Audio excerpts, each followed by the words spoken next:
నమస్కారం అండి, beauty with smile ఛానల్కు స్వాగతం. ఈరోజు మన భక్తి మార్గం అంశంలో ఆషాఢ మాసంలో గోరింటాకు ఎందుకు పెట్టుకుంటారో, అసలు పెట్టుకుంటే ఏం జరుగుతుందో తెలుసుకుందాం. గోరింటాకు ఇష్టపడిన మహిళలు చాలా అరుదుగా ఉంటారు. పండగలైనా ఫంక్షన్లైనా ముందుగా ఆడవారు గోరింటాకే ప్రాధాన్యత ఇస్తారు.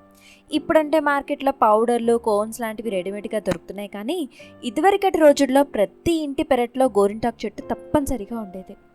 ఆషాఢంలో గోరింటాకు చాలా ప్రత్యేకత ఉంది. ఆషాఢ మాసం వచ్చేసింది అనగానే ఆడవారి అరచేతులు గోరింటాకుతో అందంగా మెరిసిపోతూ ఉంటాయి. ఈ మాసంలో గోరింటాకు పెట్టుకునే ఆచారం మన సంస్కృతిలో ఉంది. అసలు దీని వెనుక ఉన్న మర్మం ఏంటో మీకు తెలుసా? ఆషాఢ మాసంతో గ్రీష్మ ఋతువు పూర్తిగా వెళ్ళిపోయి వర్ష ఋతువు ప్రారంభమవుతుంది. గ్రీష్మంలో మన శరీరంలో బాగా వేడి పెరుగుతుంది. ఆషాఢంలో బయట వాతావరణం చల్లబడిపోతుంది.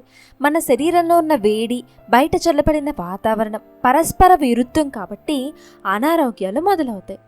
గోరింటాకుకు శరీరంలో ఉండే వేడిని తీసే శక్తి ఉంటుంది. అంతేకాదు రోగనిరోధక శక్తిని పెంచుతుంది. అందువల్లే మన ప్రాచీనులు గోరింటాకు ఆషాఢ మాసంలో తప్పకుండా పెట్టుకోవాలని చెప్తూ ఉంటారు.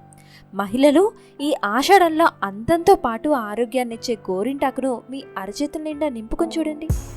ఈ వీడియో మీకు నచ్చితే ఒక లైక్ కొట్టండి. ఇలాంటి మరిన్ని ఇంట్రెస్టింగ్ వీడియోస్ మీ మెయిల్ ఐడికి డైరెక్ట్గా రావాలనుకుంటే కింద కనబడుతున్న రెడ్ కలర్ సబ్స్క్రైబ్ బటన్ను క్లిక్ చేయండి. సబ్స్క్రైబ్ బటన్తో పాటు పక్కనున్న గంట సింబల్ని కూడా మీరు ప్రెస్ చేస్తే నేను ఎప్పుడు వీడియో చేసినా మీకు నోటిఫికేషన్ వచ్చేస్తుంది.